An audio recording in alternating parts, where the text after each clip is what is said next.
আমাদের শুধু কাশ্মীরে নয়, নজর আমাদের পাকিস্তানের আকাশে, নজর আমাদের ভারতের সীমান্তবর্তী এলাকার আকাশে। আমরা সেই সব ফুটেজ, সেই সব ছবি আপনাদের দেখাবো, কিভাবে কাপুরুষের মতো নাগরিকদের লক্ষ্য করে করে, বাড়ি ঘর লক্ষ্য করে করে সীমান্ত এলাকায় মিসাইল, ড্রোন দিয়ে হামলা চালানোর চেষ্টা হয়েছে, কিন্তু তা আমরা আটকে দিয়েছি। সুদর্শন চক্রের কথা বলেছিলাম আপনাদের, আর তার সঙ্গী আকাশেই আটকে দিয়েছে যাবতীয় মিসাইল বা ড্রোন হানা। আকাশ এমন এক সিস্টেম, এয়ার ডিফেন্স সিস্টেম, যে সিস্টেমের মাধ্যমে আকাশেই আটকে দেওয়া সম্ভব, যে কোনো রকমভাবে কোনো মিসাইল হানা, কোনো ক্ষেপণাস্ত্র যদি আসে, কোনো ফ্লাইং অবজেক্ট, তাকে আটকে দেওয়া সম্ভব। আমার সঙ্গে নয়াদিল্লি থেকে আবির রয়েছেন। আবির, আকাশ কিভাবে কাজ করে?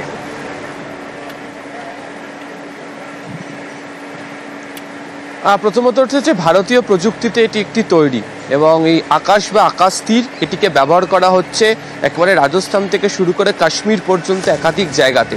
আমরা গত 24 ঘন্টা ধরে সুদর্শন চক্রের কথা বলেছিলাম। এর পাশাপাশি প্রতিরক্ষা মন্ত্রক সূত্রের খবর, সেটা হচ্ছে আকাশ এটিকেও তারা ব্যবহার করেছে, যেটা একটু যে ডিফেন্স সিস্টেম হিসেবে এটি কাজ করছে, এবং যে কোনো জায়গা থেকে এটি একটি মোবাইল সিস্টেম হিসেবে এটিকে কাজ করানো যেতে পারে, এবং তারই সুযোগ নিতে শুরু করেছে হচ্ছে ভারত।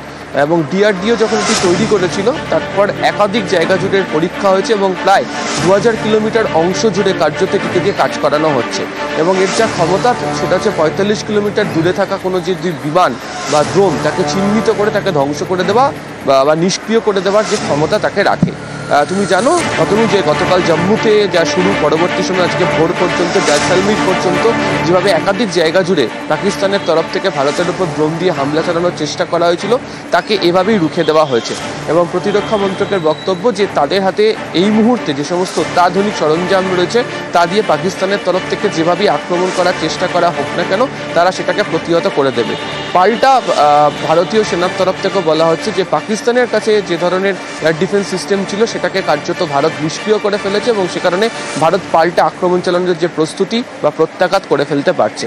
ফলে পাকিস্তানের যে চেষ্টা, সেটা সুদর্শন চক্র এবং হচ্ছে আকাশের মধ্যে দিয়ে পাকিস্তানের যে ড্রোন, যে তাকে ধ্বংস করছে ভারত। সুদর্শন চক্র আর তার সঙ্গে আকাশ, এই আকাশের সবচেয়ে গুরুত্বপূর্ণ বিষয় হলো সুদর্শন চক্র আমরা এনেছিলাম রাশিয়া থেকে, আর এই আকাশ সম্পূর্ণ ভারতীয় প্রযুক্তিতে তৈরি একটি এয়ার ডিফেন্স মেকানিজম, একটা সিস্টেম। আমার সঙ্গে অবসরপ্রাপ্ত কর্নেল রাজেন্দ্র ভাদুরী রয়েছেন। কর্নেল ভাদুরী, এটা আকাশ, এই আকাশ দীর্ঘদিনের ডিআরডিওর এক্সপেরিমেন্টের একটা ফসল।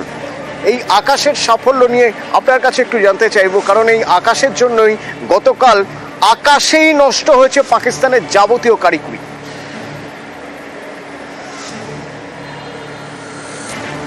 দেখুন, আকাশ হচ্ছে একটা লং টার্ম প্ল্যানিং আর ডেলিভারেট এফার্ট। আমাদের ইন্ডিজিনাইজেশন, আমাদের home build defence equipment production যে একটা ফিলোসফি, সেইটার রেজাল্ট হচ্ছে এই আকাশ। আর ওভার দ্য ইয়ার্স এটাকে টেস্টিং করে, এটাকে ফাইন টিউন করে, এই আকাশ মিসাইলের 2-3টে ভার্সন আছে। লেটেস্ট ভার্সন হচ্ছে আকাশ এনজি। তো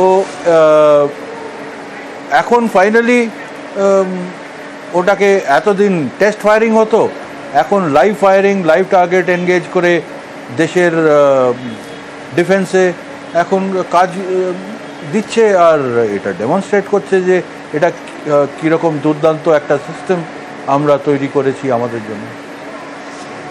কর্নেল ভাদুরী, প্লিজ সঙ্গে থাকুন। যখন আকাশ নিয়ে কথা হচ্ছে, তখন তার পাশাপাশি আরও একবার দেখিয়ে রাখতে চাইব আমরা সুদর্শন চক্র কিভাবে কাজ করে, কিভাবে রাশিয়া থেকে আনা এই সুদর্শন চক্র কাজ করে। সুদর্শন চক্র আর আকাশ যাবতীয় পাক হামলা আকাশেই শেষ করে দিয়েছে। आज सुबह भारतीय सशस्त्र बलों ने पाकिस्तान के कई स्थानों पर वायु रक्षा रडार और प्रणालियों को निशाना बनाया। भारत की प्रतिक्रिया समान क्षेत्र में समान तीव्रता के साथ की गई। यह विश्वसनीय रूप से ज्ञात हुआ कि लाहौर में स्थित एक वायु रक्षा प्रणाली को निष्क्रिय कर दिया गया। 22 এপ্রিল পহলগাঁওয়ে হামলা চালায় জঙ্গিরা, বেছে বেছে পর্যটকদের টার্গেট করে, খুন করে 26 জনকে।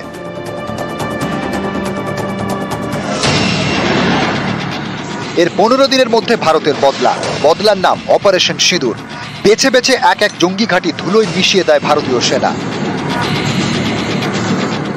ये भारत का धैर्य और भारत की सहनशीलता है जो 65 साल से हम इतनी प्रोवोकेशन के बावजूद Pakistan has not responded to our request to enter into negotiations for a reassessment terrorism that Pakistan has wreaked in the state of Jammu and Kashmir itself has hampered India's ability to exercise its rights.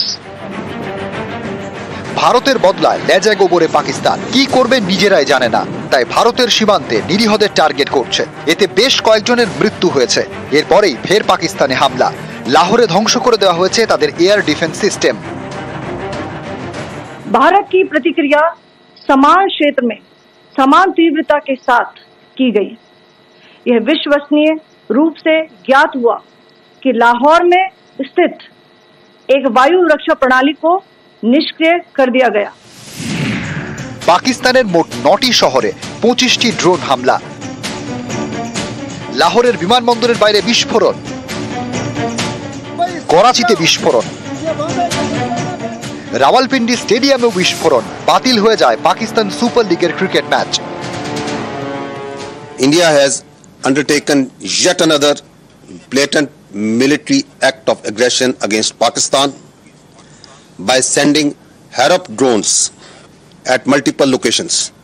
These locations are Lahore, Gujranwala, Chakwal, Rawalpindi, Attak, Bahawalpur, Miano, Chor and near Karachi. This is a serious provocation. ইসরায়েলের তৈরি এই drone মিসাইলের নাম Harop, প্রচুর পরিমাণে বিস্ফোরক বহন করতে পারে। নির্দিষ্ট এলাকায় টার্গেট খুঁজে বের করে। অনেক র্যাডারে ধরায় পড়ে না হ্যারপের গতিবিধি। 9 ঘন্টা একটানা হামলা করতে পারে, যে কোনো আবহাওয়ায় ধ্বংস করে দিতে পারে লক্ষ্যবস্তু।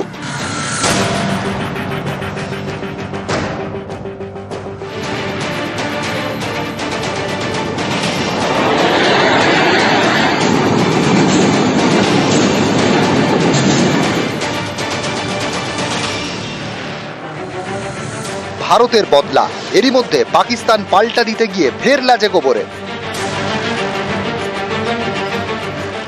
ভারতের 3 রাজ্যের 15টি সেনা ছাউনিকে টার্গেট করে পাকিস্তান, পাঞ্জাব, গুজরাট এবং জম্মু কাশ্মীর। এই 3 রাজ্যের সেনা ছাউনি লক্ষ্য করে একের পর এক মিসাইল ছোড়ে পাক সেনা। ততক্ষণে আসরে নেমে পড়েছে ভারতের সুদর্শন চক্র, S-400 অ্যান্টি মিসাইল সিস্টেম।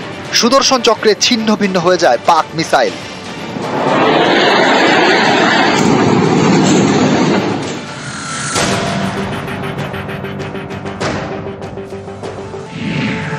সুদর্শন চক্র S-400 অ্যান্টি মিসাইল সিস্টেম রাশিয়ায় তৈরি। 600 কিলোমিটার দূর থেকে শত্রুপক্ষ মিসাইল লঞ্চ করলে র্যাডারে ধরা পড়ে, তখন থেকেই অটোমেটিক সিস্টেমে সেই মিসাইল ধ্বংসের কাজ শুরু। একই সময়ে 100টি ড্রোন বা মিসাইল শনাক্ত করতে পারে, 24টি ক্ষেপণাস্ত্র একসঙ্গে কাজে লাগাতে পারে। দ্রুত এবং নির্ভুল লক্ষ্যভেদে দক্ষ এই অ্যান্টি মিসাইল সিস্টেম ধ্বংস করতে পারে বিমান, cruise missile, ballistic missile, drone.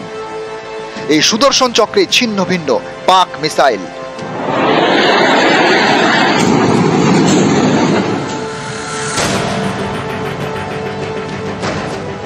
News 18 Bangla.